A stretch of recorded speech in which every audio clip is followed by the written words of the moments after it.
ang mga kwento ng pag-ibig, kwento ng buhay at kwento ng pag-asa dito sa Barangay Love Stories. Love Stories.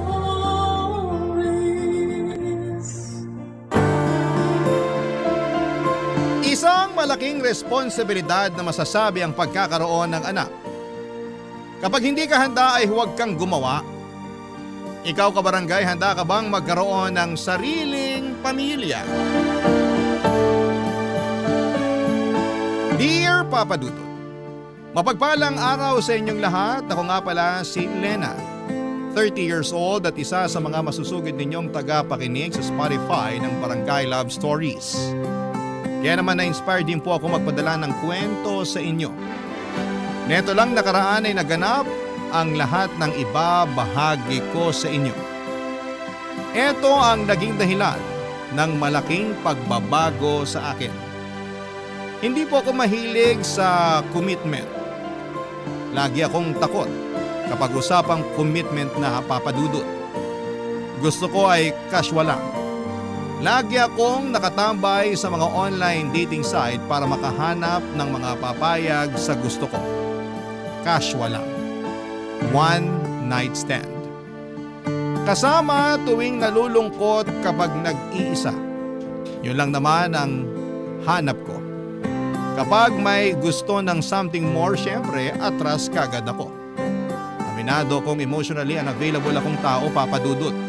Kaya siguro tinuruan ako ng leksyon ng Diyos. Nakilala ko sa isang online dating site si Jonathan. Mas bata siya sa akin ng 3 taon. Alam niya kung ano ang pinasok niya at hindi naman siya humiling ng kahit na ano. Gusto lang din niya ng laro. Gusto lang din niya ng kasama at laro. Pinayagan ko yun.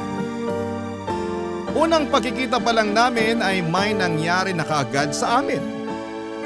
Nagkaroon kami ng koneksyon pero sa kama lang. Masaya naman siyang kasama kaya naulit ng ilang beses ang pagkikita namin na lahat ay nauuwi sa pagsisiping. Maganda talaga ang koneksyon namin sa kama. At iyon ang naging dahilan para aksidente niya akong mabuntis. Hindi kami nag-ingat dahil nadala kami ng init ng katawan. Hindi ko yon natanggap kaagad. Hindi naman ako handang maging ina pero nangyari na. Ayaw ko namang ipalaglag dahil para sa akin ay wala namang kasalanan ang nasa sinapupunan ko. Dahil dito papadudot ay kinausap ko si Jonathan tungkol sa ipinagbubuntis ko, papadudot.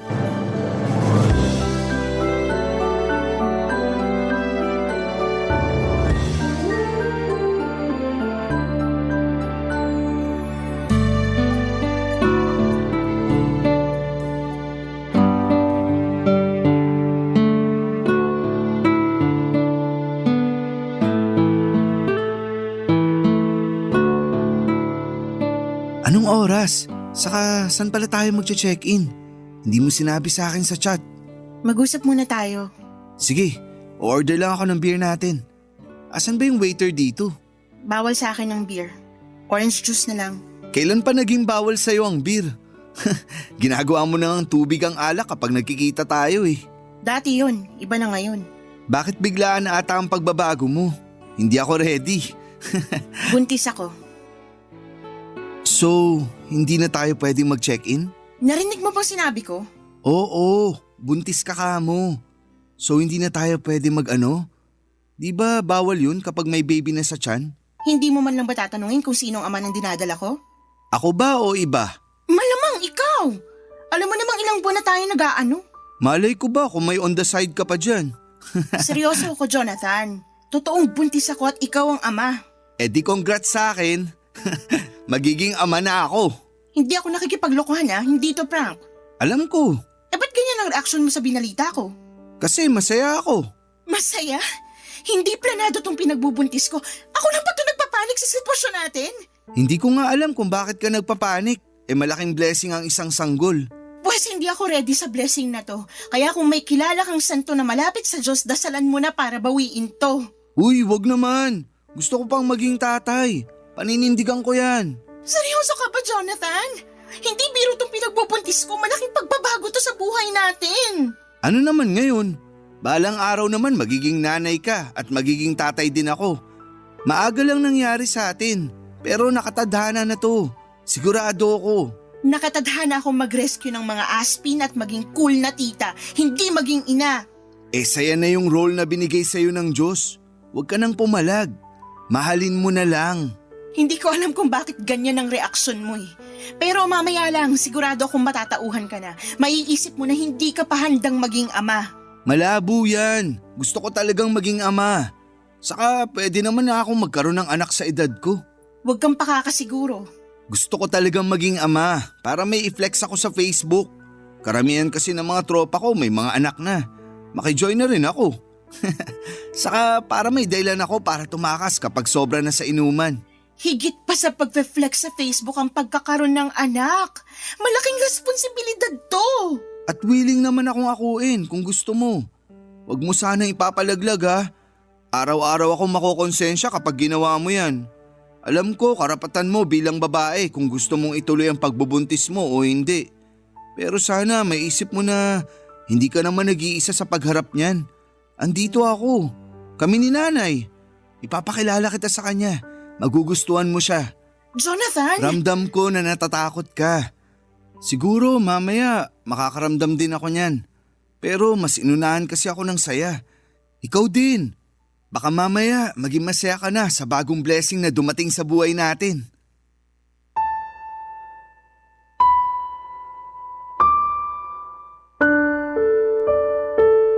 Papadudot na wala na ako ng enerhiya na makipagtalo pa kay Jonathan.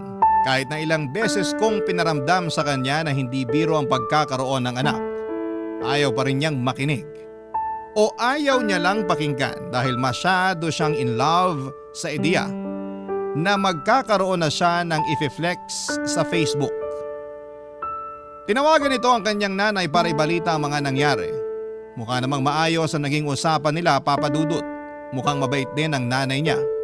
Pagkatapos noon ay sinabi ni Jonathan na gusto ng nanay niya na tumira muna ako sa kanila habang nagbubuntis ako. Gusto nilang alagaan ako at ang magiging anak ko. Aaminin ko na na-touch ako sa mga sinabi ni Jonathan. Yun kasi ang unang beses na may trumato sa akin na parang isang pamilya. Wala kasi akong nakagisnang magulang. Lumaki ako sa tiyahin ko at noong mismong dibo ko ay kinausap na niya ako para umalis na sa bahay niya. Hindi na raw niya ako kayang buhayin pa. Nasa tamang edad naman na raw ako para makapagtrabaho. Umalis ako sa bahay ng tiyahin ko sa mismong 18th birthday ko. Hindi ko alam kung saan ako pupunta noon. Bitbit ko ang 2 malaking bag kung saan ay nakalagay ang mga gamit ko. Pansamantala ay nakitira ako sa best friend ko. Umalis din ako makalipas ang 2 buwan dahil panayang parinig sa akin ng mga magulang niya. Nakahanap ako ng trabaho at nagsumikap. Mula sa pagbe-bed space ay nakakuha na ako ng sarili kong kwarto. Paunti-unti ay umayos ang buhay ko. Ito ang dahilan kung bakit natatakot akong mapalapit at mapamahal sa iba. Natatakot ako na isang araw ay abandonahin din nila ako tulad ng ginawa ng mga magulang at tiyahin ko. Kaya naman malaking pagbabago talaga sa akin at tinanggap ako nila Jonathan at ng kanyang nanay at masarap pala yon sa pakiramdam, Papadudot.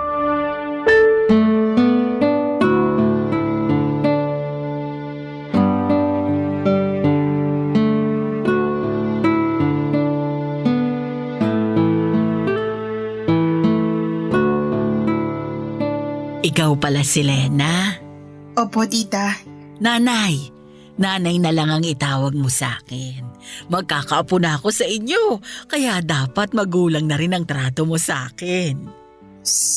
Salamat po, nanay. Ayan, 2 na ang anak ko. Ayos lang po ba talaga sa inyo na tumira ako rito? Oo naman. Ako nga tong nangulit kay Jonathan na dito ka tumira. Lalo na nung nalaman ko na umuupa ka lang daw ng kwarto.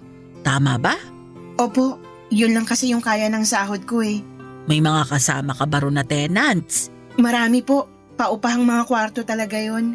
Naku, sakto palang kinuha na kita rito.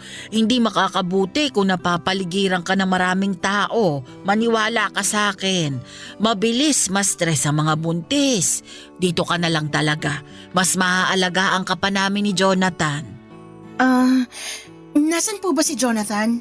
Hindi kasi siya nagre-reply sa mga chat ko. Pabalik na yon. Pinabili ko lang ng merienda natin at saka ibang kailangan mo. Ay, nakakahiya naman po. May pera naman po ako. Ako na lang pong gagastos sa mga pangangailangan ko. Ay hindi pwede. Hati kayo ni Jonathan. Pag lumabas ang bata, sisiguraduhin ko naman na si Jonathan na ang magtatrabaho para masustentuhan lahat ng pangangailangan ng apo ko. Hindi ko naman po pwedeng iasa sa kanyang lahat eh. Kawawa naman siya. Makakapagtrabaho pa rin naman ako, makakapag-ipon pa para panghanda sa panganganak ko at sa iba pang mga pangangailangan naming mag-ina. Lena, naisip ko lang. Paano kaya kung pagkatapos mong manganak huminto ka na sa trabaho? Para naman matutukan mo ang anak mo.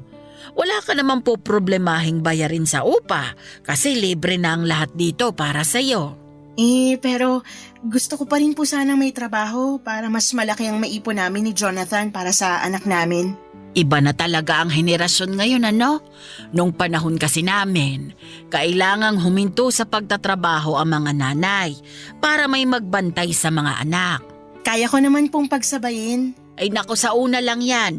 Pero kapag nahawakan mo na ang anak mo, halos ayaw mo nang bitawan at ayaw mo na ring bumalik sa trabaho. Lagi mong mamimiss. Lagi kang mag-aalala. Marami akong pamangkin na ganyan ang nangyari. Saka ako na po siguro po problemahin kapag nandun na ako. Sa ngayon, gusto ko pa rin pong magtrabaho para may maiabot naman po ako sa inyo kahit papaano. Hindi mo kailangan akong abutan. Ano ka ba? May pinagkakakitaan naman ako. Ipunin mo na lang para sa anak mo. Salamat po, tita. Anong tita? Di ba nanay na ang itatawag mo sa akin? Hindi pa rin po ako sanay. Sanayin mo na. Kasi magtatampo ako sa'yo kapag hindi.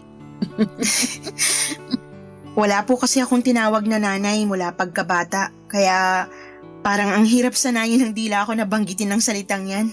Nakwento nga sa akin ni Jonathan. Kaya pinilit ko talaga siya na kunin ka rito. Kailangan mong magkaroon ng isang ina para alam mo kung paano maging ina sa magiging anak mo. Salamat po, nanay. O kung may kailangan ka, huwag kang mahihiyang magsabi sa akin. Ituring mo akong isang ina. Salamat po. Nay, Lena, nakabili ako ng merienda. Okay bang paglihian mo tong inihaw na mais at taho? Bakit naman ikaw ang magdedesisyon sa paglilihian ni Lena? Hindi ba pwede yun? Natakam kasi ako nung nakita ko to sa palengke eh. Ikaw ata ang naglilihi eh. Ganyan din ang tatay ni Jonathan dati. Siya ang nauunang maglihi kesa sa akin. Dalin mo na rito yung mais sa taho na yan. Maski ako nadamay sa paglilihi mo, Jonathan. Nagkatawanan at nagkantsawan pa ang mag-ina habang hinahanda ni Jonathan ang merienda namin, Papa Dudut. Napangiti na lamang ako. Ganito pala ang pakiramdam na mapabilang sa totoong pamilya. Tahimik lang ako noon at pinagmamasdan silang dalawa. Ang saya nilang tignan. Hindi ko yon naranasan. Hindi ko man na-experience ang bonding na ganoon pero ramdam ko na masaya yon sa pakiramdam. Kita ko naman sa mga mata nilang dalawa na maganda ang koneksyon nilang mag-ina. Nagkakwentuhan na rin kami tungkol sa pamilya ni Jonathan. Nalaman ko na 10 years old pa lamang si Jonathan nang mamatay ang tatay nito. Isang seaman, malaki naman ang naiwang pera sa kanila. Sapat para masustentuhan ang pag-aaral ni Jonathan hanggang kolehiyo. Pero hindi na rin nakapagtapos ng kolehiyo si Jonathan dahil tinamad na ito. Tinanggap na lamang yon ng nanay niya. Ang nanay niya ay isang retired na guro sa elementarya. Hindi na kasing laki tulad ng dati ang hawak nilang pera, pero sapat lamang ang meron sila para sa simple at komportableng buhay. Si Jonathan naman ay nagtatrabaho bilang ahente ng mga sasakyan. Marami akong nalaman tungkol sa kanilang pamilya. Masaya ako sa mga nalaman ko. Naisip ko na safe ang magiging anak ko sa poder nila. Ramdam ko. Kaya naman ang bilis lang din gumaan ang loob ko sa kanila, Papa Dudut. Sa pagdaan nga ng mga araw ay mas lalong tumitindi ang saya ko. Sa wakas ay nagkaroon na ako ng pamilya. Siguro nga ay totoo ang sinabi ni Jonathan.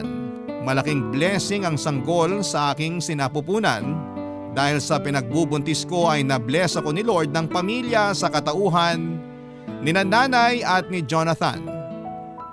May mahihiling pa ba ako? Parang wala na. Kontento na ako sa piling nila at sa direksyon ng buhay ko.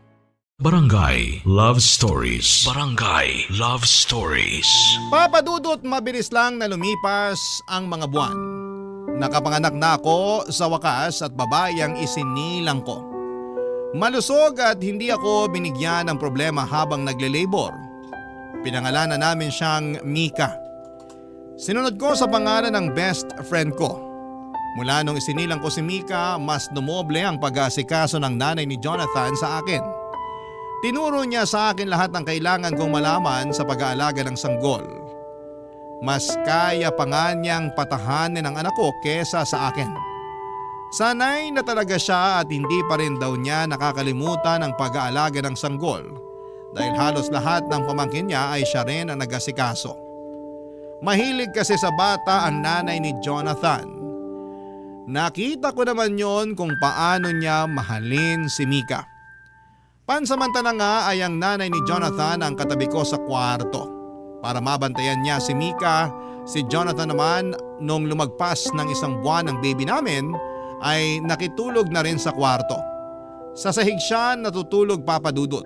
Katabi ko pa rin sa kama ang nanay niya.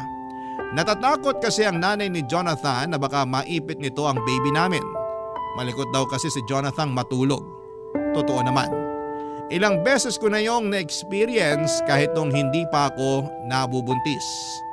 Alam na alam talaga ng nanay ni Jonathan kung paano kami alaga ang mag-ina. Habang buhay kong ipagpapasalamat na napunta ako sa kanila. Ang tanging naging problema ko na lamang ay si Jonathan. Napansin ko kasi na after kong manganak ay parang tinamad na siyang mag-alaga ng anak namin. Hindi ko naman siya inuobligang gawin oras-oras ang pag-aalaga. Pero napansin ko kasi na parang umiiwas siyang gawin yon, Papa Dudut.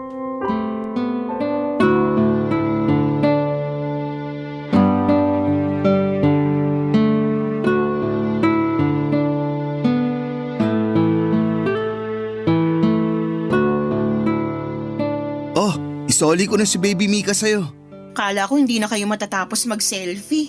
Ayaw kasi niyang umiti. Hindi pa talagang ngingiti yan. Iyak pa lang naman ang alam niyan. Hindi tuloy ako makahanap ng ipopost sa Facebook. Hindi maayos lahat ng kuha naming dalawa.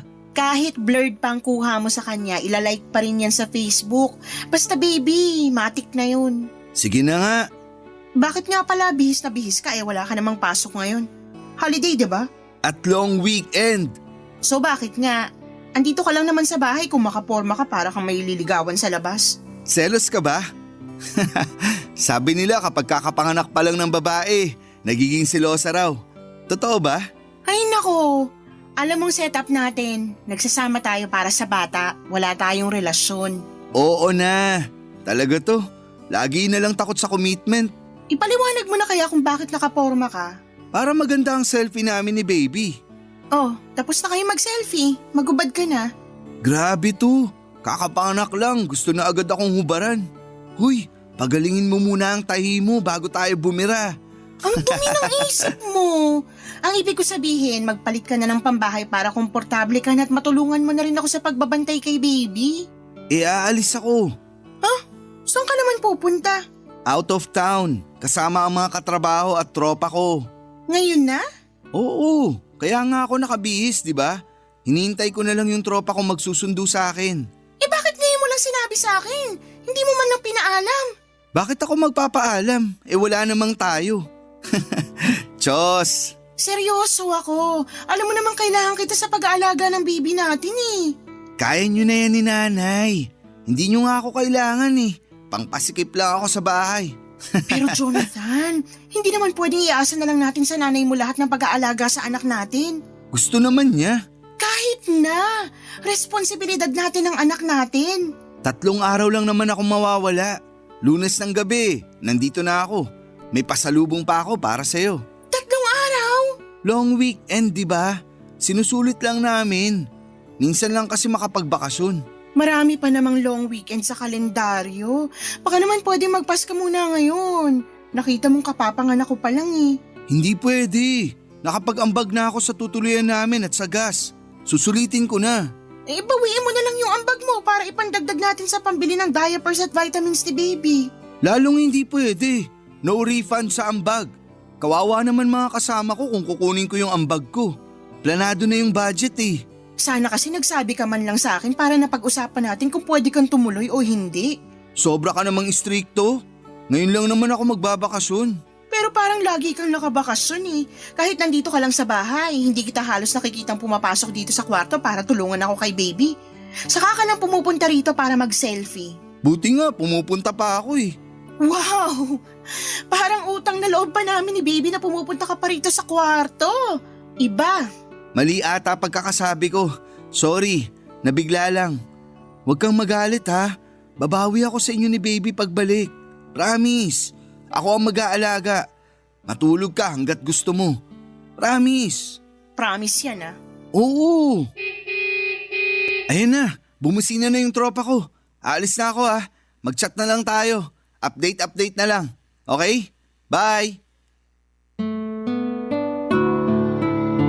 Natahimik na lamang ako at pinigilang magalit.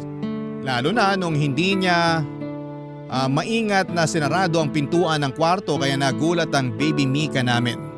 Mas lalo tuloy akong nagngit-ngit sa galit.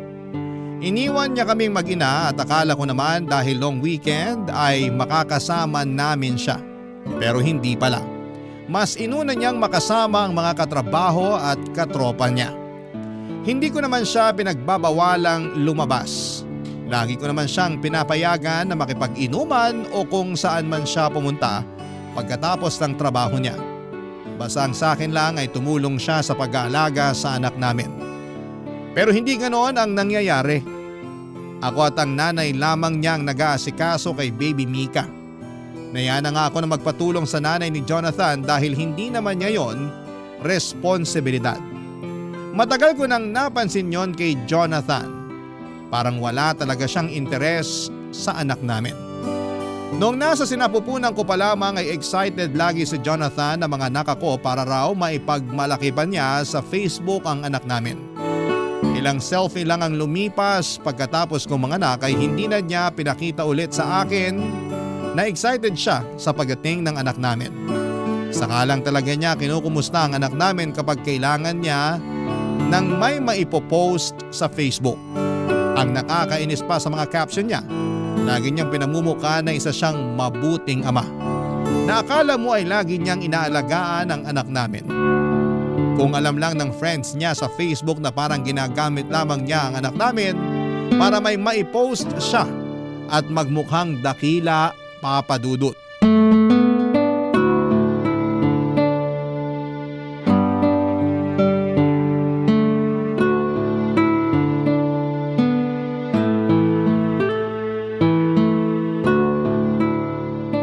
Lena, Bakit? may sasabihin ako. Nakita mo ba yung mga medyas ni baby? Nawawala yung ibang pares eh. Hindi ko alam. Tanong mo na lang si nanay. Siya naman yung naglalaba. Pwedeng ikaw na lang ang magtanong o kaya tulungan mo akong hanapin dito. Baka nandito lang sa cabinet eh at naihalo sa ibang damit. Huwag mo nang pahirapan ang sarili mo. Itanong na lang natin kay nanay. Lagi na lang tayo nagpapatulong at nagtatanong sa nanay mo. Mahiya naman tayo. Ang simple lang nitong paghahanap ng mga pares ng medyas. Kaya na natin to. Tulungan mo ako. Kailangan na ba niya? Sana. Ang init pa kaya? Lamigin ang paan ng anak mo. Hindi mo ba alam? Ngayon ko lang nalaman. Hindi ka naman kasi nagtatanong.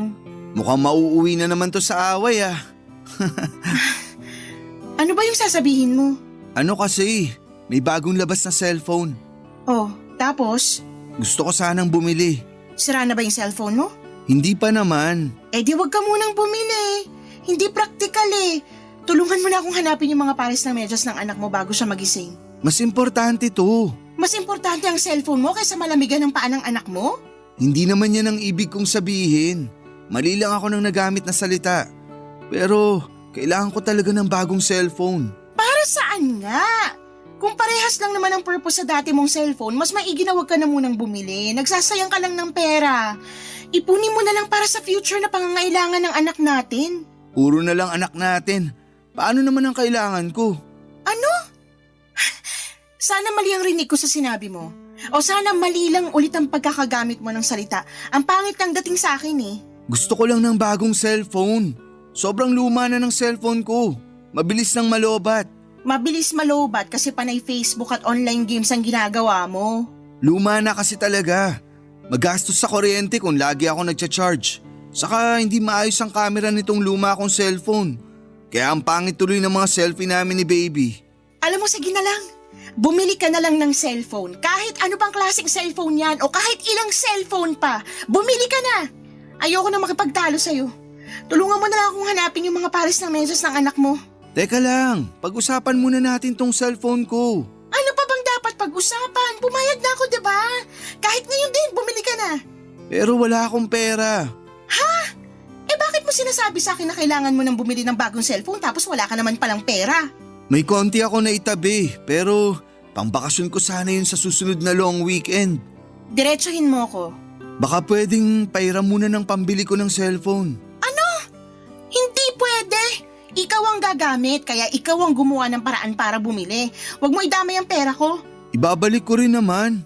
Nilaan ko yung ipon ko para sa pangangailangan ng anak natin, lalo't hindi pa ako sigurado kung babalik pa ako sa trabaho o maghahanap ako ng ibang pagkakakitaan. Bad trip naman. Ano ka mo? Wala. Tutulungan mo ba ako sa paghahanap ng medyas ng anak mo? Hindi. Wala ako sa mood. Gusto ko na noong sapakin si Jonathan sa gigil ko, Papa Dudut. Halo-halo na noon ang emosyong nararamdaman ko. Hindi nakakatulong sa postpartum ang pinapakitang kabalbalan ni Jonathan sa akin. Nagmadali siyang lumabas ng kwarto at saka malakas na sinarado ang pintuan. At dahil doon ay nagising ang anak namin. Nahirapan na tuloy akong pabalikin sa pagkakatulog si baby. Hindi ko na rin nagawa ang dapat kong gawin dahil kailangan kong patahanin ang anak namin. Hindi ko na alam ang uunahin ko. Kung ang baby namin o magalit sa inaasal ni Jonathan. Doon ko nakita kung gaano ka-immature si Jonathan. Para siyang bata na hindi binigyan ng pangbili ng candy. Gusto kong magsumbong noon sa nanay niya pero ayoko namang magkaroon sila ng away dahil sa akin. Kaya naman sinubukan kong intindihin pa ang tatay ng anak ko. Kaya lang Papa Dudut, habang tumatagal ay mas lalong lumalala noon ang ipinapakitang asal ni Jonathan sa akin. Hindi na rin siya nagsiselfie kasama si baby. Hindi na rin niya hinahawakan pa ang anak namin. Ni pansinin kapag pumapasok sa kwarto ay hindi niya ginagawa. Lumamig na rin ang pakikitungo niya sa akin. Hindi ko na alam ang gagawin ko noon para manumbalik ang koneksyon namin.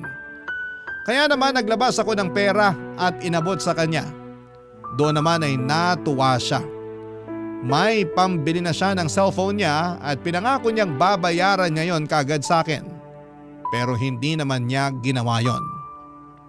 Ako tuloy ang nagkakaroon ng problema sa ibang pangangailangan ko at ng anak namin dahil nasa ang ipon ko para ibigay sa kanya para may pangbili siya ng bago niyang cellphone. Barangay Love Stories. Barangay Love Stories.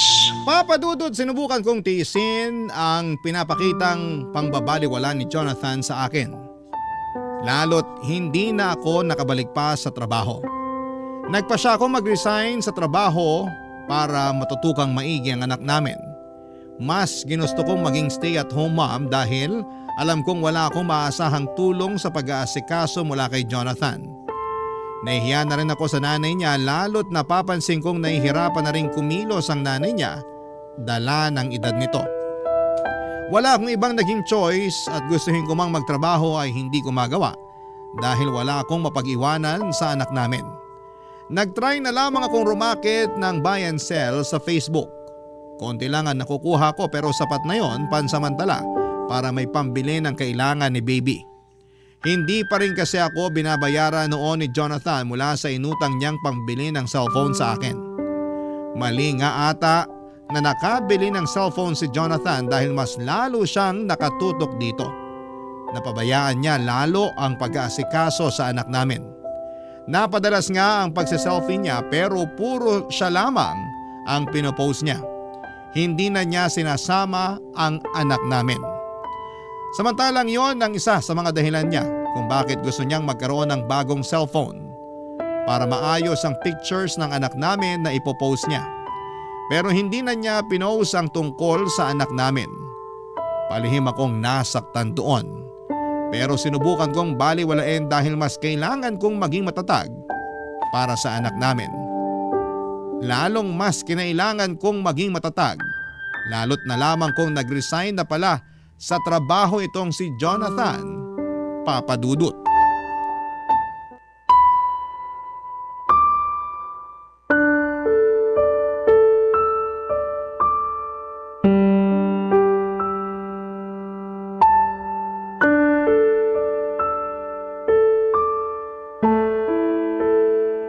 Nag-resign ka sa trabaho? Oo nga, paulit-ulit. Bakit mo naman ginawa yun? Hindi ko na kaya yung pangpa-power trip ng boss ko. Lagi akong pinapagalitan. Bakit ka pinapagalitan? Kasi may mga palpak ako sa trabaho. Pero kailangan bang pagalitan? Pwede namang kausapin na lang. Para naman siyang isip bata. Lagi na lang mainit ang ulo niya sa akin kapag nagkakamali ako. Kahit sinong boss naman siguro magagalit kapag may palpak na ginagawang mga empleyado niya. Pero walang personalan. Parte yun ang trabaho niya.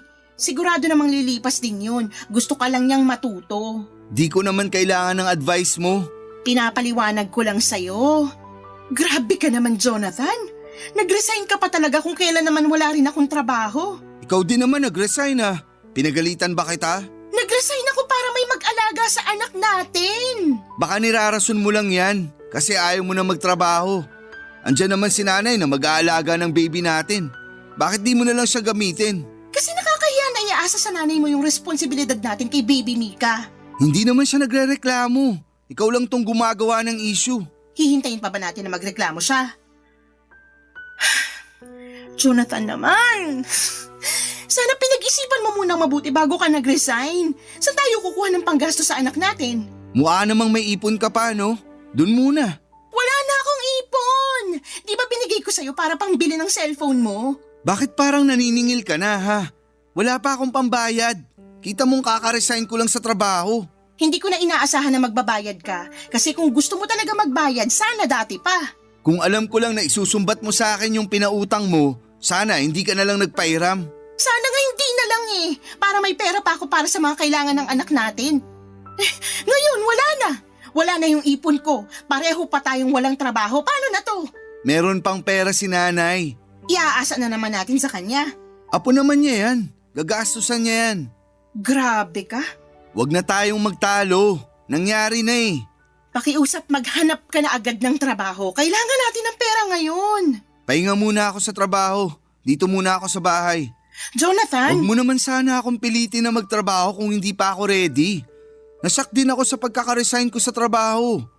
Bigyan mo ako ng time na makamove on. Hindi tayo hihintayin ng mga bayarin, Jonathan. Tayo mag-a-adjust sa mga gastusin, tandaan mo yan. Hindi kasi ganun kadaling maganap ng trabaho. Ayun naman pala eh. Sana yan ang naisip mo bago ka nag-resign. Wala eh. Nangyari na. Maliligo lang ako saglit. Pwede bang ikaw na muna magpalit ng diaper ni baby? Kailangan ko mag-relax sa banyo. Nasa sala lang si nanay. Teka, tatawagin ko. Subukan mo namang palitan ng diaper ng anak mo kahit minsan. Trabaho kasi yan ng mga babae. Wow, Jonathan! Trabaho mong asikasuhin ang sarili mong anak. Hindi nga ako marunong dyan. Ikaw na lang. Tuturuan kita para alam mo na sa susunod. May pinapabili pala si nanay sa akin. Teka, uunahin ko muna yon. Nagmamadaling lumabas ng kwarto si Jonathan Papadudut. Hindi ko na naihabol sa kanya ang huli kong sasabihin sana. Napailing na lamang ako at alam kong nagsisinungaling siya. Naiiyak na ako noon habang pinapalitan ang diaper ng anak namin. Hindi ako makapaniwala na merong ganong klaseng ama, Papa Dudut. Halo-halo na ang nararamdaman ko. Stress, galit at lungkot. Wala man lang akong maramdamang saya. Pagkapalit ko ng diaper ni baby ay pumunta ako ng sala para ipakiusap muna sa nanay ni Jonathan na bantayan muna ang anak namin para makaligo na ako. Pasimple kong tinanong kung nasaan si Jonathan. Nagtaka rin ang nanay niya dahil hindi raw niya alam kung saan siya nagpunta. Nakumpirma ko tuloy na nagsinungaling siya para makaiwas na magpalit ng diaper ni baby. Nalaman ko rin na tumambay pala siya sa isang computer shop na binabantayan ng isa niyang kaibigan. Pagkatapos noon ay nag-inuman pa sila. Sa pagdaan pa ng mga araw ay hindi ko pa rin nakumbinsi si Jonathan na magtrabaho. Nakatambay lang siya madalas sa computer shop at umuuwi na lamang sa gabi para kumain at matulog. Hindi ko magawang magreklamo sa nanay niya dahil iniisip ko na sino bang kakampihan sa aming dalawa. Hindi naman ako ang kadugo.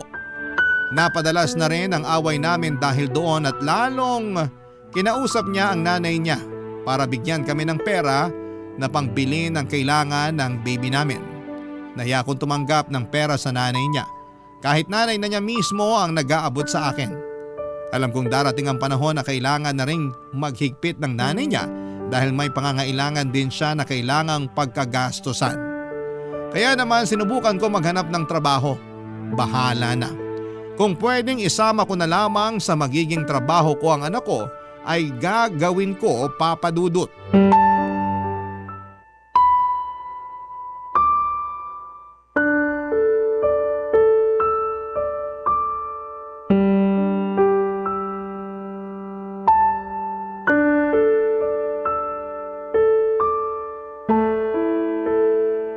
Lena, mag-usap tayo. Maghahanap ka na ba ng trabaho? Hindi yan ang gusto kong pag-usapan. Eh ano pala? Sigurado ka bang anak ko si Baby Mika? Ano? Natanong ko lang kasi syempre, mahilig kang makipag-ano sa ibang lalaki. Gusto ko lang makasiguro. Ikaw lang ang nakakasama ko ng ilang buwan bago nabuo si Mika. Sinubukan mo na bang tingnan ang mukha ng anak mo? Parang ikaw nga lang ang gumawa eh, kamukhang kamukha mo. Nanay mo pa mismo nagsabi na kamukha nyo ng tatay mo si Mika, pati yung nunal sa noo. Ngayon mo pa ako pagdududahan ha? Eh kung may pera ka, ipa-DNA test natin para magkaalaman na. Wag na yung DNA test na yan. Gastos lang yan. Gusto ko lang talagang itanong. Nakaka-insulto ka na. Sorry na. Kung wala ka ng ibang sasabihin, pwedeng lumabas ka na muna bago ako sumabog sa sobrang galit ko sa'yo. Hindi mo naman kailangang magalit. Nagtanong lang ako. Karapatan ko ring malaman ang totoo. Lumabas ka na lang please. May isa pa pala akong sasabihin. Huwag mo na akong galitin lalo please. Hindi ka magagalit. Baka magustuhan mo pa tong naisip ko. Ano yon? Yung dati kong katrabaho, hindi raw sila magkaroon ng anak. Parang hindi ko gustong pupuntahan ang sasabihin mo. Makinig ka muna. Maging open-minded ka. Matagal na silang mag-asawa, pero hindi pa rin sila magkaroon ng anak. Lumapit sa akin yung katrabaho kong lalaki. Baka raw makatulong ako. At ano naman ang maitutulong mo para magkaroon sila ng anak, Aber? Ikaw ang bubuntisin? Hindi ah.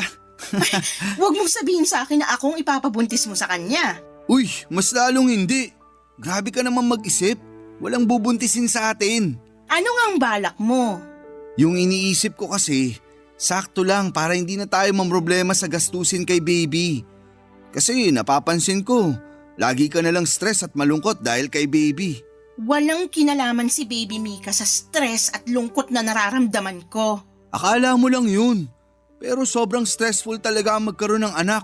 Lalo kung hindi pa handa yung magulang, di ba? Anong pinupunto mo?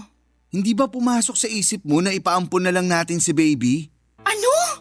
Makinig ka muna bago ka magalit. Hindi ko na kailangan makinig para hindi ako magalit, hindi effective. Galit ako sa lahat ng sinasabi mo. Yung katrabaho ko kasi, nakwento ko sa kanya na pwede niyang ampunin si baby para maalagaan at mabigyan ng magandang future. Kasi hindi natin kayang gawin yun, di ba? Pareho tayong walang trabaho. Tapos, wala ka pang kasamang mag-aalaga sa kanya. Hindi ako makapaniwala na naisip mo yan. Gusto ko lang maging praktikal. Paano ba natin bubuhayin ang anak natin? Pareho tayong walang pera. Grabe ka, Jonathan. Grabe. Pumayag yung katrabaho ko na ampunin si baby. Sabi nga nila, baka mag-abot pa sila ng 5K sa atin para pasasalamat. Mag-a-update naman daw sila lagi sa kalagayan ni Baby Mika para makampante tayo. Saka Lena, bibigyan tayo ng 5K. Ayaw mo pa nun?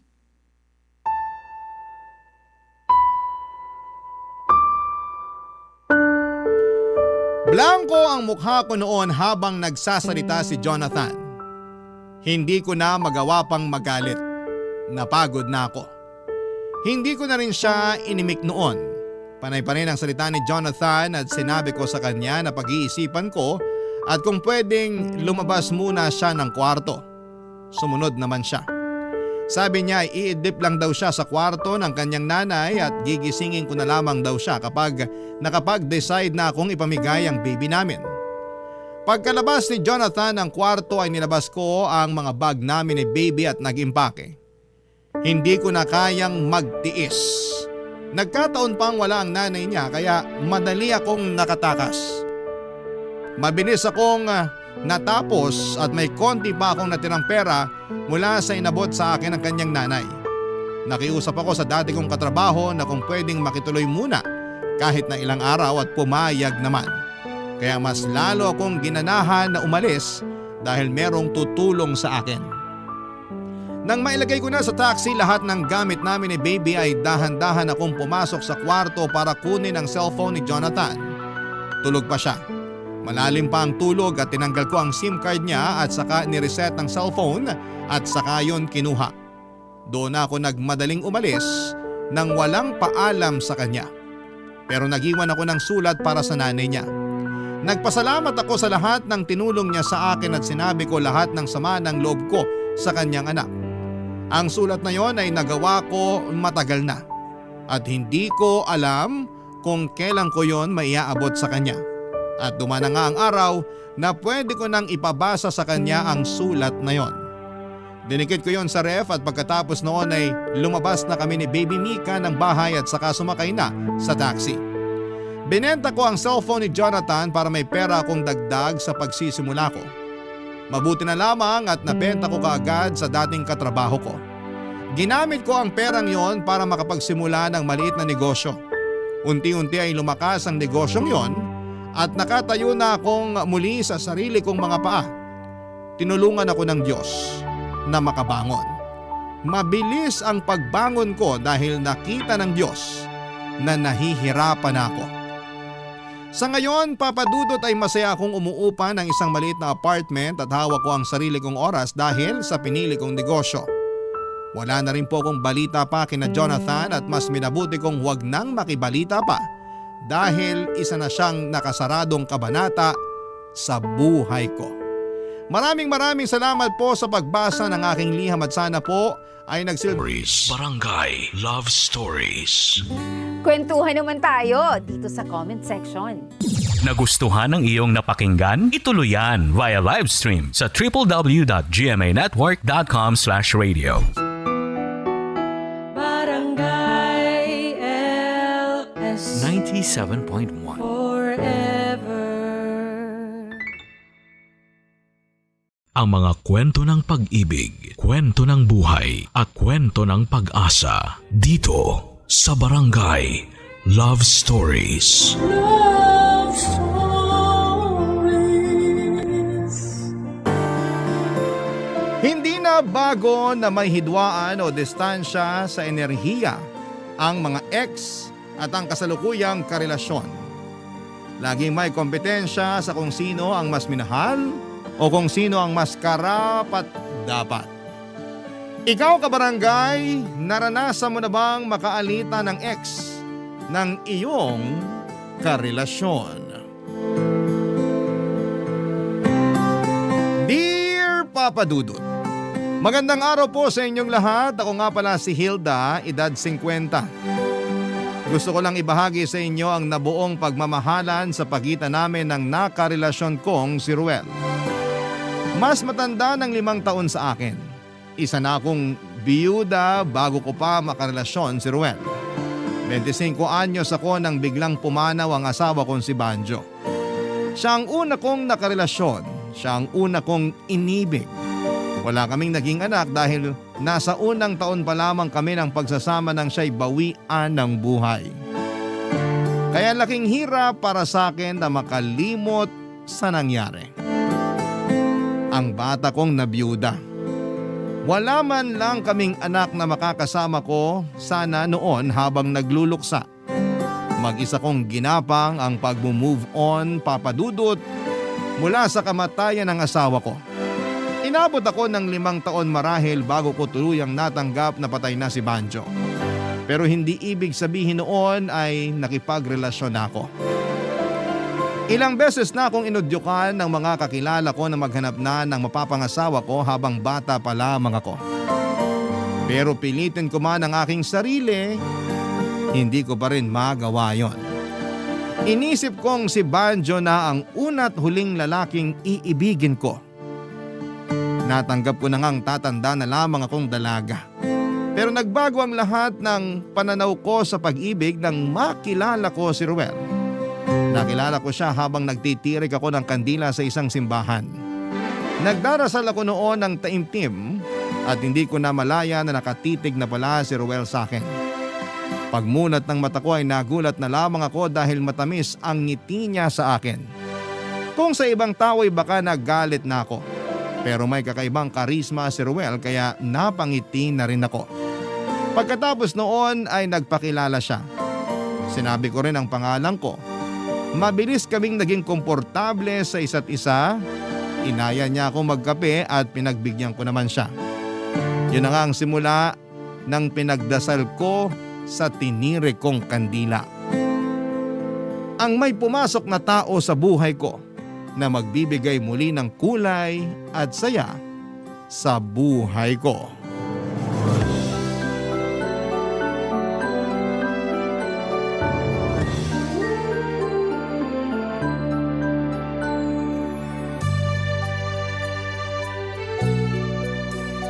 Naalala mo pa ba nung una tayong nagkakilala? Paano ko ba makakalimutan? Buwan-buwan ata pinapaalala mo sa akin.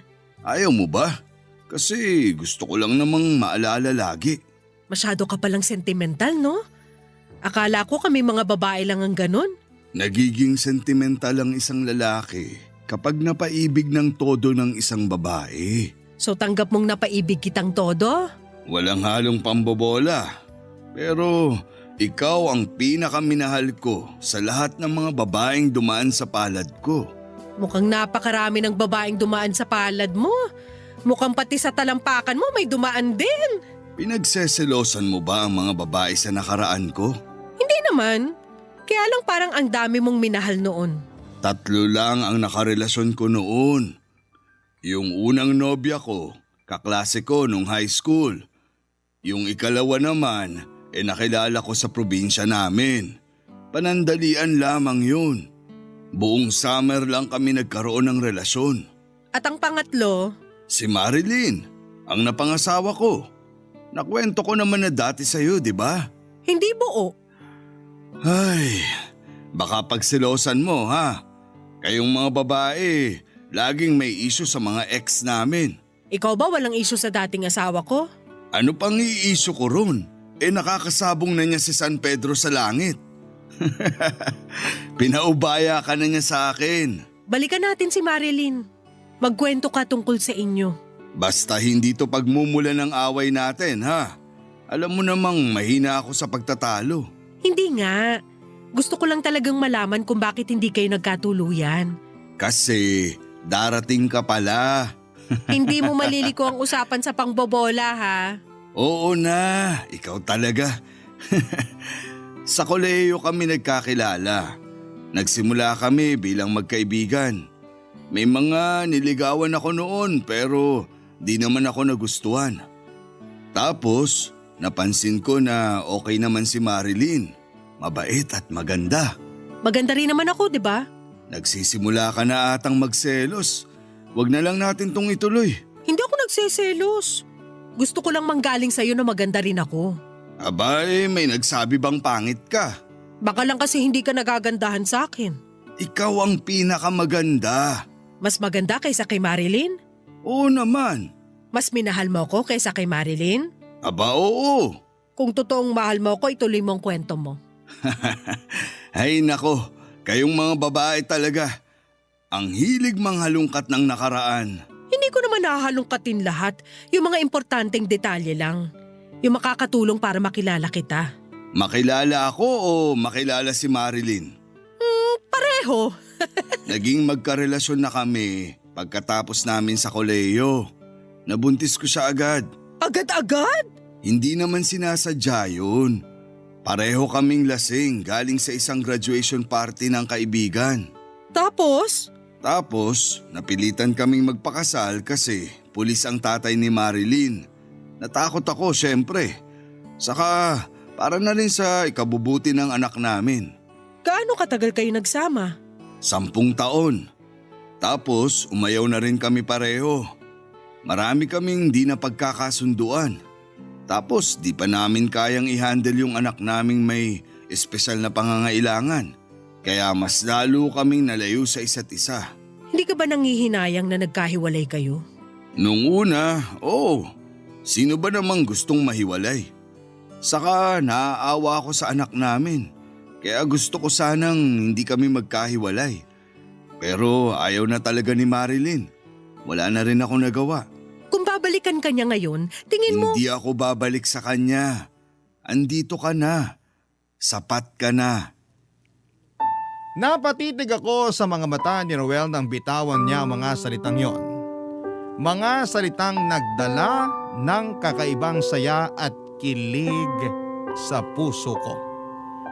Hindi ko yon pinahalata sa kanya, baka lumaki kasi ang ulo. Hinaplos ko na lamang ang pisngi niya at saka humalik sa kanya, Papa Dudut. Niyakap niya ako at saka hinalikan sa noo. Sa ganong posisyon ay nakontento na ako. Masaya pala talaga ang pakiramdam na may nagmamahal sa iyo. Kung napaaga lang sana ng dating si Ruel, sana mas mahaba pa ang pagsasama namin. Pero naisip ko na tama lang ang pagkakataon na dumating siya sa buhay ko. Dahil baka kung mas maaga ko siyang nakilala ay baka hindi pa handa ang puso ko noon. At baka naitaboy ko pa siya. Ganon din siya sa akin. Nasabi niya na matagal siyang nawala ng gana sa relasyon after ng hiwalayan nila ni Marilyn. Hindi siya nakipag-date hanggang sa tingin lang siya sa mga babae noon dahil nakafocus siya sa mga anak nila ni Marilyn. Kaya kung sakaling nakilala rin niya ako ng mas maagay baka hanggang tingin lang ang inabot ko sa kanya, Papa Dudut. Baka hindi siya nag-isip na lapitan ako at kausapin. Kaya naisip ko na tama lang ang timing. Magaling talaga si Lord pagdating sa timing, Papa Dudut.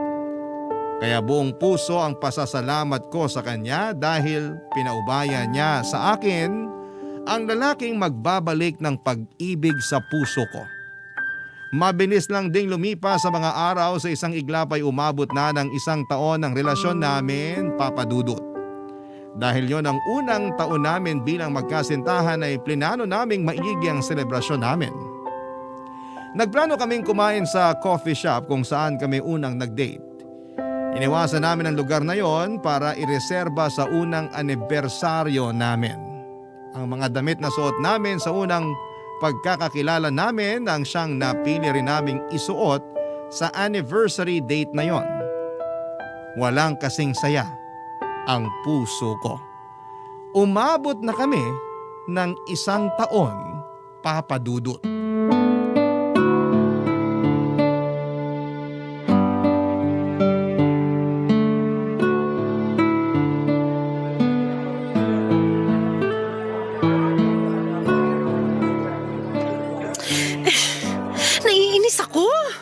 Bakit? Iba yung kulay ng lipstick ko ngayon sa lipstick na ginamit ko nung una tayo nagkita. Huwag mo nang problemahin yun. Di ko naman pansin. Gusto ko kasi lahat ng kolorete sa mukha ko hanggang sa panty ko nung unang pagkikita natin ay gamit ko ngayon. Parehas ba yung panty na gamit mo noon at ngayon? Oo naman. Medyo masikip na nga lang. Kaya huwag tayong kakain ng marami mamaya Baka sumikip lalo. Bakit naman sisikip? Ang sexy mo kaya. Parang mas sumeksi ka nga ngayon kesa noon. Papisil nga ng abs. Che! Kung kasali sa Olympics ang pangbobola, baka gold medalist ka na. Seryoso naman ako Ang sexy mo kaya. Pahawak naman ng tiyan na flat. Hindi na nga flat. Pinataba mo ko. Lagi kasi tayong lumalamon. Ikaw tong laging naglalambing ng pagkain sa akin. Dapat kasi hindi ka pumapayag. Ang hirap humindi sa'yo Pakis nga. Naku, mamaya na. Ireserba mo sa coffee shop. Doon tayo mag-kiss para ma-post ko sa Facebook. Ruel? Ruel, kinakausap kita. Sorry. Binasa ko lang yung text ni Marilyn. Binati niya ba tayo ng happy anniversary? May sakit siya. Mataas ang lagnat. Ay, ina-update ka pa rin ng ex mo? Eh di sana all. Hindi sa ganun. Nakikiusap siya. Napuntahan ko silang mag-ina sa bahay nila. Anniversary natin ngayon. May sakit kasi si Marilyn. Kaya gusto mo siyang alagaan? Wala kasing mag-aalaga sa anak namin. Alam mo namang special child yung anak namin. Oo nga pala. Sorry. Nadala lang ng emosyon. Kailangan ko nang pumunta ron ngayon. Kasi sinusumpong na naman daw yung anak namin. Ganun lagi kapag hindi nakakandong ni Marilyn. Teka paano yung anniversary natin? Ganito na lang. Dadaan lang ako ron. Tapos susubukan kong maghanap ng pwedeng magbantay sa kanilang pareho. Tapos saka na tayo mag-celebrate ng anniversary natin. Ayos ba? May makukuha ka kayang magbabantay? Marami naman akong pamangkin. Papakiusapan ko na lang. Tutal, linggo naman at wala silang pasok. Pwede bang sumama ako sa'yo papunta sa bahay ng ex mo? Hindi pwede. Bakit naman? Baka malito at magpanik lalo yung anak ko. Okay. Huwag kang mag-alala. Ipapakilala rin naman kita sa kanya. Yung kalagayan niya lang kasi ngayon, medyo alanganin. Dahil sinusumpong na naman. Kapag kalmado na siya, ilalapit ko na siya sa'yo. Okay. Sige na, pumunta ka na para makabalik ka rito agad. O sige, salamat ha. Happy anniversary. Babawi ako. Happy anniversary din. Nagmadali nang lumabas si Ruel para puntahan sina Marilyn at ang kanilang anak. Naiwan akong nakaupo sa may sofa at parang hindi makagalaw dala ng lungkot na humalo sa selos. Pinilit kong intindihin ang kalagayan ni Ruel. Masakit sa akin na hindi kami makakapag-celebrate ng unang anniversary namin, pero mas kailangan siya ng anak niya. Wala rin naman akong magagawa. Ang sama ko namang tao kung pipilitin ko si Ruel na unahin ang selebrasyon namin kesa sa anak niya. Kaya lang ay hindi ako mapakali noon. Panay ang tingin ko sa cellphone ko sa pag-asang mag-update na si Ruel para sa date namin. Kaya lang ay inabot na ng ilang oras pero wala pa rin. Tinawagan ko siya pero hindi niya sinasagot. Pagkatapos noon ay nag-text si Ruel at sinabing wala pa siyang nakukuhang magbabantay kina Marilyn. Mas lalo akong nalungkot, Papa Dudut. Nagugutom na ako noon pero ayokong kumain dahil umaasa akong makakasabay ko pa si Ruel. Bandang 6:30 na ng hapon nang tumawag si Ruel at humingi ito ng pasensya sa akin at sinabing alanganin na siyang makahanap ng magbabantay sa mag-ina niya. Kaya ron daw muna siya magpapalipas ng gabi at babalikan niya ako bago maghating gabi para mag-order na lang daw kami ng kakainin para makapag-celebrate pa rin kami ng anniversary namin. Doon ako naiyak, Papa Dudut. Nag-thumbs up na lamang ako at hindi na rin siya sumagot pa dahil mukhang naging busy na rin siya sa pag-asikaso kina Marilyn, Papa Dudut. Nagmadali akong lumabas ng bahay at sumakay na ng taxi. Nagtungo ako mag-isa sa coffee shop kung saan namin plano mag-celebrate ng anniversary namin. Ang tagal naming plinano yon, pero hindi pa rin natuloy. Mag-isa ko na lamang tuloy na sinelebrate ang anniversary namin sa lugar kung saan kami unang pinagtagpo ng tadhana. Napakasakit sa pakiramdam na mag-isa lamang ako doon, Papa Dudut. Barangay Love Stories. Barangay Love Stories. Papa Dudut, sinubukan naming bumawi ni Ruel ng pagkatapos ng insidenteng yon. Nag-date kami kinabukasan after ng anniversary namin sa coffee shop na yon, pero hindi na ako masaya. Nawala na po yung excitement. Hindi ko naman yon pinahalata sa kanya, pero sa loob-loob ko, malungkot ako at nakakaramdam ng galit. Hindi ko lang talaga masabi sa kanya dahil baka magmukha akong masama, Papa Dudut. Hindi na nawala sa isipan ko si Marilyn. Hindi ko pa siya nakikita sa personal pero na-stalk ko na ang Facebook niya. May kaunting kurot dahil hindi pa rin pala nagdi-delete ng pictures nila si Ruel, itong si Marilyn. Nakita ko tuloy kung gaano sila kasweet nung silang dalawa pa, Papa Dudut. Hindi tuloy nakatulong sa nararamdaman kong selos yon. Mas lumala pa. Hindi naman ako selosa, hindi nga ako nakakaramdam ng selos sa una kong asawa. Pero itong si Ruel, pakiramdam ko oras-oras ganado akong magselos. Ganon ako ka-invested sa relasyon naming dalawa, Papa Dudut. Hindi na ako mapakali at gusto kong malaman kung totoong wala nang namamagitan kina Marilyn at Ruel. Hindi ko na rin kasi magawang tanungin pa si Ruel dahil napapansin kong na-stress na siya sa kakatanong ko tungkol kay Marilyn. Kaya naman ako nang gumawa ng paraan para makilala ang ex-wife ni Ruel. Isang araw ay pinuntahan ko siya sa bahay nila, Papa Dudut. Alam ko na kung saan nakatira si Marilyn dahil pasimple ko yung inalam kay Ruel. Wala namang kamalay-malay si Ruel na pupuntahan ko pala yon. Sinugod ko ang bahay kahit wala naman akong ibang magandang dahilan para gawin yon. Gusto ko lang makaharap si Marilyn. Gusto ko lang ding malaman kung dapat ba akong makampante sa relasyon namin ni Ruel. Nung nasa harapan na ako ng pintuan niya ay saka ako kumatok ng malakas. Dala marahil ng nerbiyos kaya napalakas ang katok ko. Mabilis naman akong pinagbuksan ng pintuan ni Marilyn, Papa Dudut.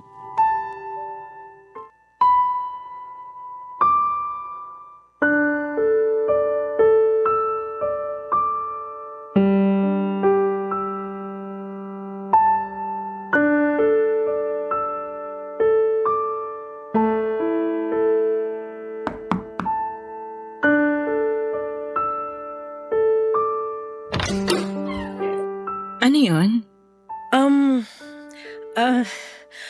Ako nga pala si... Hilda, Kilala mo ko? bakit naman hindi ko makikilala ang girlfriend ng ex-husband ko? Mali ata na pumunta ako. Pasensya na sa istorbo ka. Babae rin ako. Alam ko kung bakit ka nandito. Pasok ka.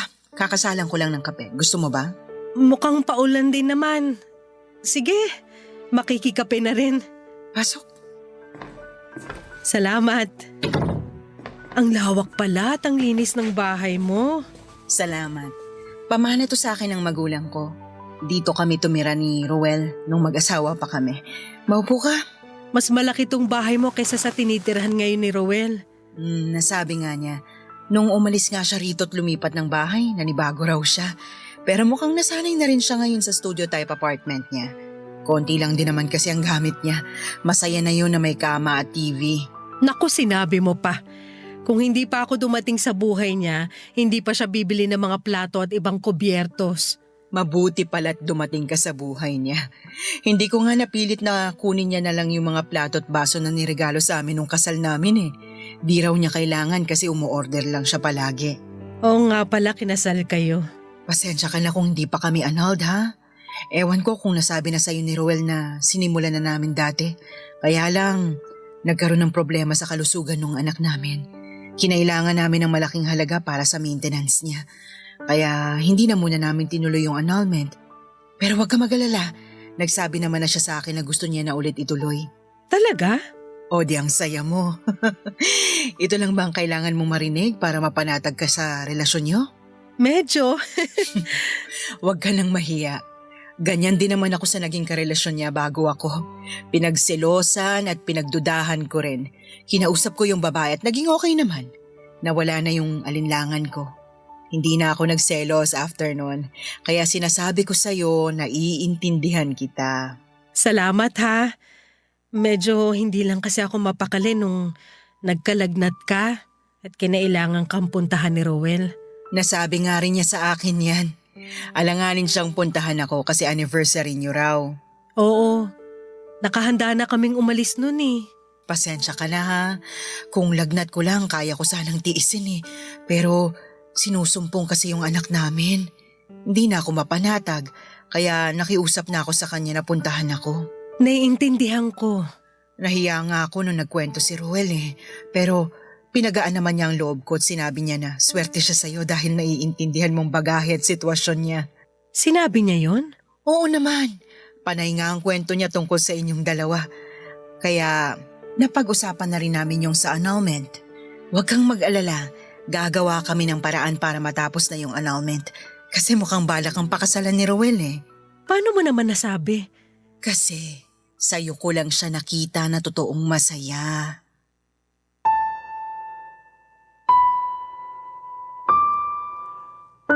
Papa Dudut, totoong nag-init ang pisngi ko sa mga sinabi ni Marilyn.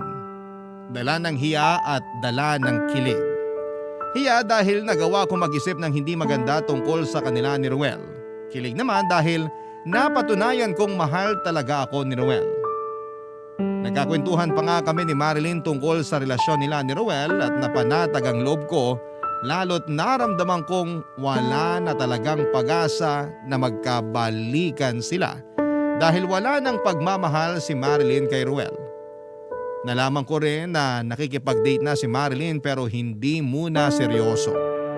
Hindi rin kasi siya mapakali kung tama ba na makipagrelasyon siya dahil baka hindi yon matanggap ng anak nila. Napatanong tuloy ako sa kung paano ang magiging sitwasyon ko sa anak nilang dalawa. Nakiusap naman si Marilyn sa akin tulad ni Ruel na kapag stable na ang kalagayan ng anak nila ay pwede na akong iharap at ipakilala. Naintindihan ko naman yon. Hindi madali para sa mga magulang na ipaliwanag sa kanilang anak na hindi na sila buo bilang pamilya at merong bagong mga karelasyon ang kanilang mga magulang. Nagpaalam na rin ako kay Marilyn nang marinig kong umiiyak na ang anak nila. Nagmadali na akong umalis nang hinatid na ako sa pintuan ni Marilyn ay inabot nito ang cellphone number niya sa akin. Sinabi niya na lumabas naman daw kami minsan para mas makilala niya ang bagong stepmom ng anak nila ni Ruel. Napangiti ako at tinanggap ang kanyang cellphone number. Pagkatapos noon ay naging regular na kaming magkausap ni Marilyn. Panay lang ang kantsawa namin tungkol kay Ruel. At napag-uusapan din namin ang tungkol sa kanyang anak. Masaya siya na may nakakausap siya tungkol sa anak niya. Natuwa naman ako at pinagkakatiwalaan niya ako pagdating sa bagay na yon, Papa Dudut.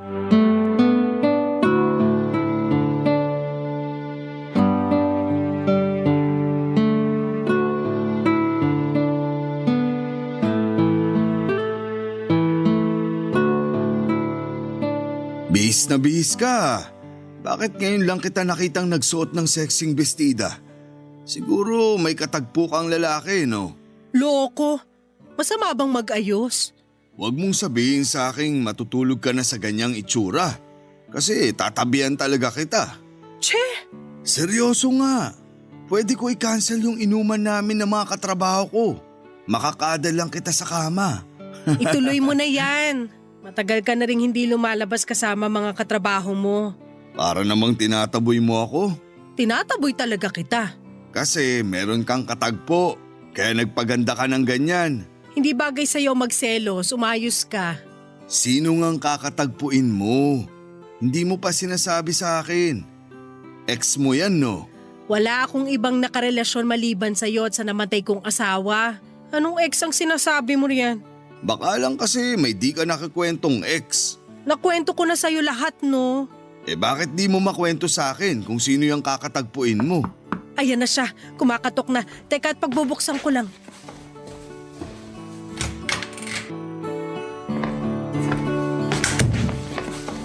Marilyn, Hello, Roel. anong ginagawa mo rito? Siya ang katagpo ko. Siya ang dahilan kung bakit ako nagsuot ng pulang bestida. Kay Marilyn nagpaganda ka? Bakit, Hilda? Hindi ka ba nagpapaganda para kay Roel? Malimit. Kapag may kailangan lang ako sa kanya. Bakit niyo ako pinagkakaisahan? Kasi ganun ang gawain ng mga mag-BFF. At magkaibigan na kayo nang di man lang sinasabi sa akin? Kailangan ba? Oo. Kasi boyfriend mo ako at ex-husband ako ni Marilyn. Di pa rin counted. Saan kayo pupunta? Saka paano yung anak natin? Nasa pamangkin ko. Siya na munang nag-aalaga. Hindi na kita nasabihan kasi gusto talaga kitang sorpresahin ngayon. Planado namin to. Tinatraidor nyo na ata ako. Naku, last month pa. Last month pa kayo magkaibigan? Ang dami mong tanong, kaya kita iniwan eh. Ay, akala ko kaya mo siya iniwan kasi hindi siya magaling sa ano. Uy, anong hindi magaling sa ano? Sa pagtitiklop ng kumot. Ikaw naman, ano bang naisip mo? Alam mo, Hilda, awat na tayo sa pang-aasar dyan sa boyfriend mo. Alam mo namang pikunin yan. Namumula na nga yung ilong, oh. Ay, oo nga. Namumula nga lagi yung ilong niyan kapag napipikon na. Alam nyo, kung aasarin nyo lang tong ilong ko, mabuti pang umalis na lang kayo. Ang sungit. Sige na, alis na kami. Love you. Mas mahal mo na si Marilyn kaysa sa akin eh. Natotoo naman.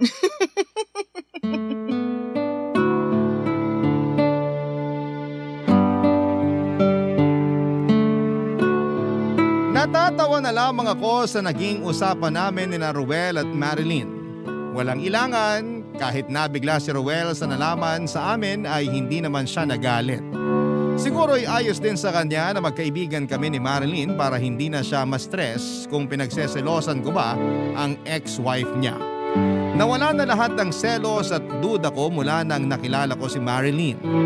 Mula nung naging kaibigan ko siya ay napansin kong marami kaming pagkakaparehas sa mga gusto at ayaw. Kaya naman mabilis lang din talaga kaming nagkasundo. Kaya napadalas na rin ang pag-chat-chat namin sa bawat isa. Minsan nga ay nakakalimutan ko ng replyan si Ruel dahil katsikahan ko si Marilyn. Madalas na rin akong lumalabas ng bahay kasama si Marilyn. Doon nanibago si Ruel. Alam niyang hindi ako palalabas na tao maliban na lamang kung may importanteng okasyon. Hindi naman masamang bagay yon. Masaya nga ako na nakakahinga na ako sa labas, hindi tulad dati na hindi ako komportable. Dati kasi saglit lamang ako sa labas, pero noong nakakasama ko na si Marilyn, mas nag-e-enjoy na ako na maglamrienda. Ganon pala talaga kapag maayos at maganda ang kasama mo. Hindi na kasi kami lumalabas ng mga dati kong kaibigan. Dahil may mga pamilya na sila na kailangang asikasuhin, inigaya ko na si Ruel lang ang meron ako. Ganon din si Marilyn. Nasabi niya sa akin na bihira rin siyang lumabas-labas dahil natatakot siyang iwan ang kanyang anak sa iba. Pero naging masaya siya at mas relax mula nang lumalabas kaming dalawa. Malaking tulong daw ang pagdating ko sa buhay niya dahil kahit papaano ay nabawasan ang nararamdaman niyang lungkot at stress na nagmumula sa pag-aalaga sa kanilang anak ni Ruel, Papa Dudut. Barangay Love Stories. Barangay Love Stories. Papa Dudut, nagpatuloy ang pagkakaibigan namin ni Marilyn. Nagtanong ako kay Ruel kung ayos lang ba sa kanya ang mga bagay na yon. Sinabi nitong wala naman daw problema sa kanya at masaya nga siya na nagkakilala kami at naging magkaibigan. Maganda raw yon para hindi na siya mahirapan pa sa sitwasyon ng anak nila. Nakilala ko na rin ang anak nila, Papa Dudut, pero ako na mismo ang nagsabi na huwag munang sasabihin na ako ang bagong karelasyon ni Ruel. Sinabi ko na ipakilala lang muna ako bilang isang kaibigan. Alam kong napanatag kahit papaano sina Marilyn at Ruel sa naging desisyon ko.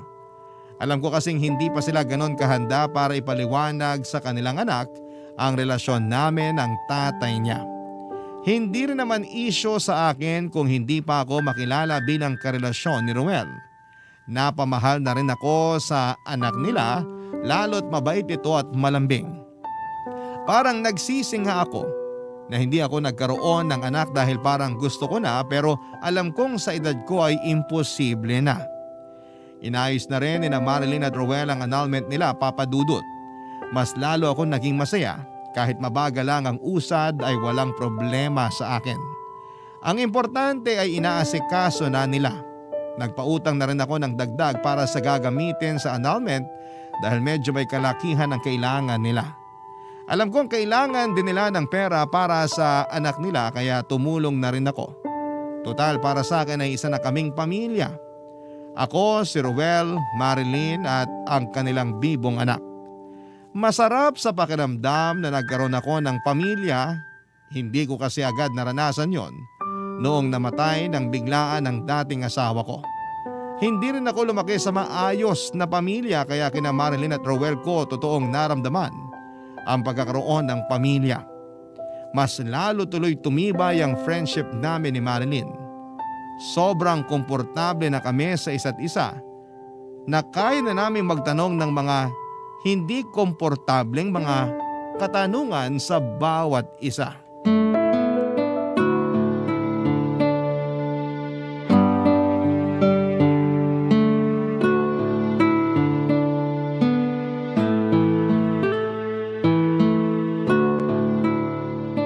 Magaling ba sa kama yung dati mong asawa? Talagang ganyan na yung mga tanungan natin ngayon? Maglilimang buwan na tayo magkaibigan. Ngayon pa ba tayo magkakahiyaan sa mga ganitong tanong? O sige, para matahimik ka na. Oo, magaling yung dati kong asawa sa kama. Tumbling kong tumbling. Ay, ang lala! Panigurado hindi ka napatumbling ni Roel. Uy, paano mo alam? Hello! Ako ang unang nakatikim, di ba? Kaloka ka? Huwag mo itong masabi-sabi kay Ruel, ah. Alam mo naman yun, sensitive pag issue sa kama. Ay nako, alam mo bang idadagdag ko sana yung pagiging banu niya sa kama para mapabilis ang annulment namin? Kasali raw yun sa grounds for annulment. Hindi niya tinuloy yun? Syempre hindi. Masasaktan pagkalalaki niya. Alam mo naman ang Roel mo, mabilis magdamdam. Alam ko na yan. Pero kahit mabilis magdamdam, madali namang pakisamahan. Totoo rin. Alam mo bang mas ka-close na niya yung mga kakilala ko kaysa sa akin? Kala mo laging tatakbong barangay captain eh. Hindi man siya gold medalist sa kama, pero gold medalist siya sa pag-aalaga. Alam mo, nung kami pa, busog sa gana ako sa pag-aalaga niyan. Na-spoil ako masyado. Ultimo basong ginamit ko, ayokong hugasan kasi nasanay ako na siya laging nagtatrabaho all around sa bahay. Petics lang talaga ako dati. Ako nga pinaglalaba pa niya ng panty kapag natutulog siya sa bahay. Ang sipag niyan maglaba. Yung itim na panty ko, biglang naging puti. Ang importante, nilaban niya. Pero seloso siya ha? Hindi mo ba nahahalata? Kapag lagi lang ako nakatutok sa cellphone ko, iniisip agad niya na may kachat akong iba. Nagdadabog na yan. Ang di niya alam, ikaw lang yung kausap ko. Ay, ako naman, pinagselosan niya yung nagde-deliver ng tubig sa amin nun. Panay daw kasi yung tingin ko sa malabatong dibdib niya. Ay, hindi niya ako kinibo ng 2 araw. Hindi niya nilaban yung binabad niyang mga panty ko. Ay, naalala ko pala. Nagselo siya ron sa asawa kong namatay na. Kasi dinalaw ko nga nung death anniversary. Ang nakakaloka, alam mo ba? Sabi niya, baka nilalandi ko raw yung dati kong asawa sa puntod niya. Ewan ko kung biro ba yun o ano. Pati patay pinagseselosan? Pero kasi kung magaling sa kama gets. Grabe kung ano-ano mga pambabackstab na ang ginawa natin kay Ruel. Panigurado kung nasan man siya ngayon, dumudugo na ang dila niya sa kakakagat. Masakit din pala mga gat yan si Ruel ha. Ingat ka. Baka may rabies. Kinagat ba naman ako nun sa hita? Nanggigil sa akin eh. Kinagatin niya ako pero sa tenga. Paborito kasi niya ang tenga ko. Kulang na lang suka, papasa na atang inihaw. Ganyan lang talaga siya, magpakita minsan ng kilig at pagmamahal niya. Isipin mo na lang, kapag madiin ang kagat niya, ganon din kadiin ang pagmamahal niya. Diniinan ba niya yung kagat sa hita mo? Halos 3 linggo bago nawala yung pasa at sugat. Buti na sabi mo yan. Mag-iingat na ako sa susunod. Hilda, thank you ha. Para saan? Sa pagkakaibigan. Hindi lahat pwede sa ganitong friendship. Pero tayo na itawid natin. At itatawid pa natin hanggang forever!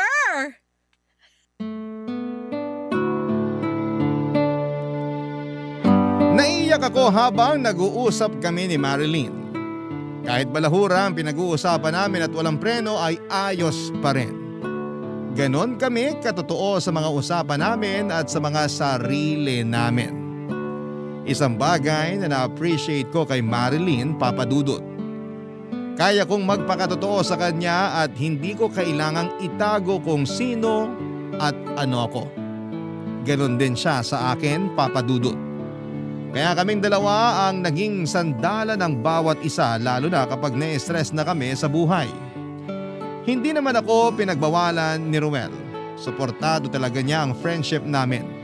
Kahit madalas, mas nakakasama ko pa si Marilyn kesa sa kanya. Paminsan-minsan nagsiselo si Ruel dahil mas marami akong oras para kay Marilyn pero pinaliwanag ko naman sa kanya na nananabig ako sa feeling na meron ulit kaibigan. Para akong bumata at para akong bumalik noong college ako. Hanggang isang araw ay naputol na lamang ang komunikasyon namin ni Marilyn. Sinubukan ko siyang tawagan pero hindi niya sinasagot. Inaaya ko siyang lumabas pero hindi rin siya nag-reply.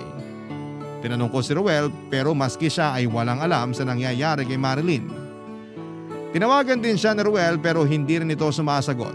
Kaya naman minabuti kong puntahan sa bahay niya. Gusto kong samahan noon si Ruel pero sinabi kong mas magiging komportable si Marilyn kung ako lamang ang pupunta. Baka kasi may pinagdadaanan ito at alam kong sa akin siya komportableng magsabi noon. Nag-half day na lamang ako sa trabaho para mapuntahan siya. Nakailang katok ako sa pintuan niya pero hindi siya sumasagot. Umikot ako sa bahay niya para puntahan ang bintana ng kwarto niya at doon ako kumatok. Andun siya. Nagkukulong. Napilitan siyang lumabas para kaharapin ako. Binuksan niya ang pinto ng bahay at pinapasok ako sa loob, Papa Dudut. Nabahala ako sa itsura niya nang makaharap ko na siya.